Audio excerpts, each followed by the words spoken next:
আকাশবাণী কলকাতা বিচিত্র সংবাদ সংকলন ও উপস্থাপনা সুদীপ বসু।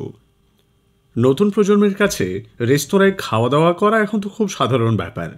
সময়ের সঙ্গে পাল্লা দিয়ে বেড়েছে রেস্তোরাঁর সংখ্যাও।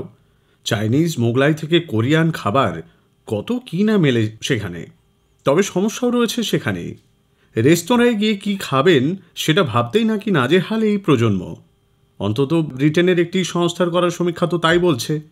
আগে থেকে ঠিক থাকলেও রেস্তোরাঁয় গিয়ে হাতে মেনু পাওয়া মাত্রই কেমন যেন চোখ ধাঁধিয়ে যায়। কোনটা ছেড়ে কোনটা খাবেন বুঝে উঠতে পারেন না। খাবার নিয়ে খুব একটা পরীক্ষা নিরীক্ষা করতে পছন্দ করেন না অনেকেই। তাই নতুন কিছু না বেছে চোখ বন্ধ রেখে বিরিয়ানিতে এসে থামেন। আবার মাল্টি কুইজিন রেস্তোরাঁয় গিয়ে কোন দেশি খাবার খাবেন তা বুঝতেও সমস্যায় পড়েন অনেকে। গবেষণা বলছে এই সমস্যা মূলত তরুণ প্রজন্মের। আর উপসর্গের নাম দেওয়া হয়েছে মেনু অ্যাংজাইটি। বিভিন্ন রেস্তোরাঁয় প্রায় 2000-এরও বেশি মানুষের উপর সমীক্ষা চালানো হয়। দেখা গেছে 18 থেকে 24 বছর বয়সীদের মধ্যে প্রায় 34% এই অসুখের শিকার। খাবার অর্ডার করার সময় অন্যের সাহায্য নেওয়ার প্রবণতা তাদের মধ্যে সবচেয়ে বেশি।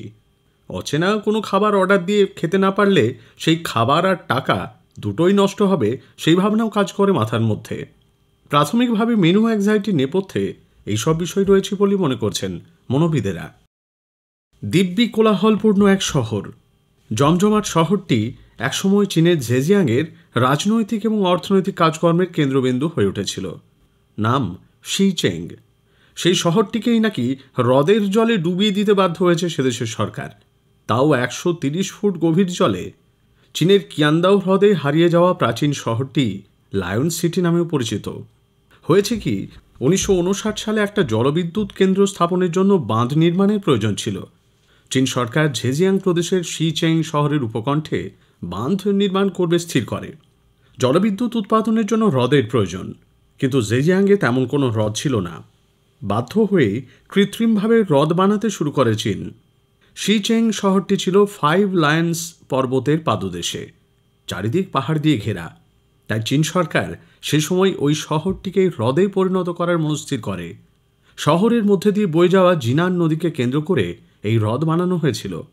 বাঁধ নির্মাণ করে এবং পর্বতের পাদদেশে জল ভরে হ্রদ বানিয়ে ফেলা হয়। এই হ্রদের জলেই নিমজ্জিত হয়ে যায় গোটা শহর। 573 বর্গ কিলোমিটার এলাকা জুড়ে রয়েছে হ্রদটি। জিনান বাঁধই হল জলবিদ্যুৎ প্রকল্পের জন্য নির্মিত চীনের প্রথম বাঁধ। অ্যালকাট্রাজ দ্বীপ মার্কিন যুক্তরাষ্ট্রের এককালের কুখ্যাত কয়েদখানা হিসেবে পরিচিত। এখান থেকে কোনো কয়েদি সাধারণত পালাতে পারত না, এমনই দুর্গম এই কারাগার। চারপাশে সাগরের শীতল জল আর ভীষণ স্রোতে সাঁতরে ডাঙায় ওঠা কঠিন। সেই দুরূহ কাজটাই নিমেষে করে দেখিয়েছেন জেমস স্যাভেজ। মাত্র 9 বছরের স্যাভেজ ক্যালিফোর্নিয়ার বাসিন্দা। 2016 সালের 14 জুন সে সান ফ্রান্সিসকো থেকে সাঁতরে অ্যালকাট্রাজ দ্বীপে গিয়ে আবারও ফিরেও এসেছে। সবুজ চারণভূমিতে গরুর পাল ঘাস খাচ্ছে। তাদের গলায় ঝোলানো ঘণ্টা সারাক্ষণই টুংটাং করে বেজে চলেছে। তবে সবারই যে এই ঘণ্টার ধ্বনি ভালো লাগে এমনটা নাও হতে পারে। চলতি বছরের শুরুতেই মধ্য সুইজারল্যান্ডের আরওয়ানগেন গ্রামে এ নিয়ে অভিযোগ দায়ের হয়। বলা হয়, একটি আবাসিক এলাকার পাশের মাঠে 15টি গরু রাতভর থাকে। সেগুলির গলায় বাঁধা ঘণ্টার শব্দে রাতে ঘুমোনো দায়। মাঠের পাশে ভাড়ায় থাকা অ্যাপার্টমেন্টে দুজোড়া দম্পতি মাঠের ওই গরুগুলির গলায় থাকা ঘণ্টা যাতে মালিক অন্তত রাত্রেবেলা খুলে নেবার ব্যবস্থা করেন সেজন্য কর্তৃপক্ষের হস্তক্ষেপ প্রার্থনা করেন। কিন্তু ঘণ্টার ঐতিহ্যবাহী ব্যবহার রক্ষায় স্থানীয়দের মধ্যে ব্যাপক প্রতিক্রিয়া তৈরি হয়। এ নিয়ে তারা ভোটের দাবি তোলেন। সুইজারল্যান্ডের প্রত্যক্ষ গণতান্ত্রিক ব্যবস্থার আওতায় অভিযোগ বিচারের জন্য অন্তত সেই অভিযোগের পক্ষে গ্রামের মোট বাসিন্দাদের 10% সমর্থন প্রয়োজন। গ্রামের মোট বাসিন্দার সংখ্যা 4800। উল্টোদিকে গ্রামবাসীরা আবার বেল ইনিশিয়েটিভের পক্ষে, অর্থাৎ গরুর গলায় ঘণ্টা ঝুলিয়ে রাখার পক্ষে স্বাক্ষর সংগ্রহ শুরু করেছেন। সেখানে বলা হয়, গরুর গলায় সবসময় ঘণ্টা বেঁধে রাখার অধিকার কৃষকদের রয়েছে। বৈঠকে থাকা 166 জনের মধ্যে মাত্র 4 জন গরুর গলায় ঘণ্টা বাঁধার বিরোধিতা করেছিলেন।